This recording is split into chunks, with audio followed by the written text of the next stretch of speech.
Hi, welcome to Mount Everest. You're going to be doing a fantastic simulation today with your team, and I just wanted to get you started. And so I want to go over a few tips to familiarize yourself with this particular experience that you're going to undertake. So, for starters, although it's going to look like a video game interface, it's not. So, please take your time and carefully review all of the data that you have at your fingertips and your teammates may have. You're going to encounter a lot of challenges along the way, some of which require calculation. So feel free to use a whiteboard or whatever's handy to crunch any numbers that you may want to.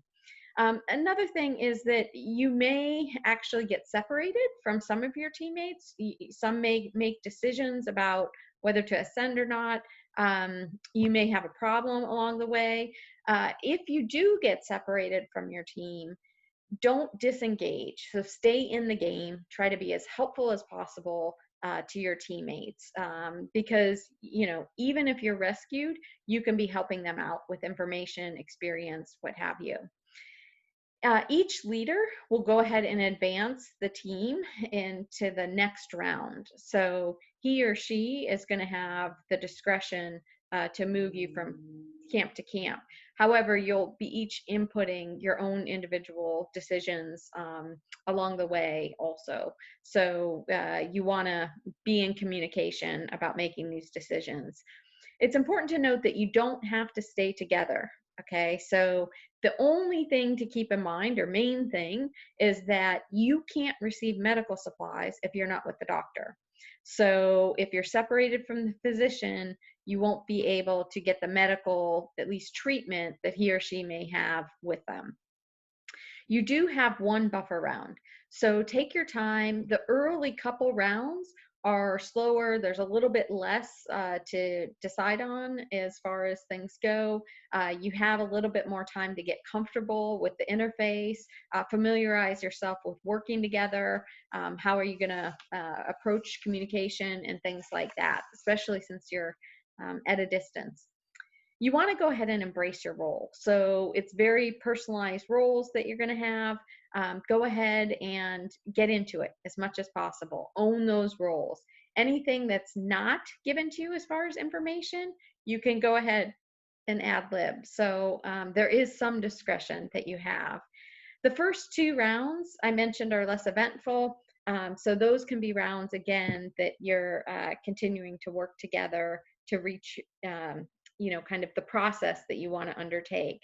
Much like a true Everest climb, mistakes will be costly. So you want to keep that in mind.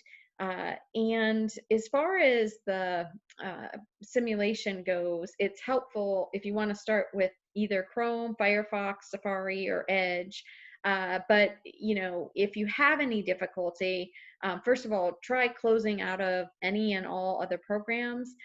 You might try another particular engine to see if that might work. But if you have any technical difficulties with the start or as you move along, please feel free to reach out to Harvard customer service directly, and hopefully they can reset or get your account working if there's any problems. We usually don't run into things. Things typically run very smoothly.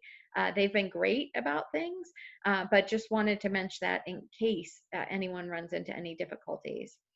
I'm going to ask you now to turn your attention and watch two short videos. So the first is an introductory video, and we have the fortune to hear from a mountaineer, James Clark, who's successfully climbed Mount Everest multiple times. And he's going to tell you a little bit about his experiences and what it's really like and some challenges that he and others face on this kind of climb. And then the second video is called How to Play. And this really familiarizes yourself with the icons on the interface and exactly how the game works as a process. So you're going to want to take your time and check out the different icons, familiarize yourself. You can watch that video a couple times if that's helpful to you. When we meet together for our session, we're going to go ahead and start your ascent together as a team, and you'll have about an hour and a half to try to climb Mount Everest as a group. And then we're going to come together to debrief the simulation, lessons learned, and those kind of things. So I'm really excited. I hope you are too. And I look forward to seeing how you do on the Mount Everest climb. Good luck.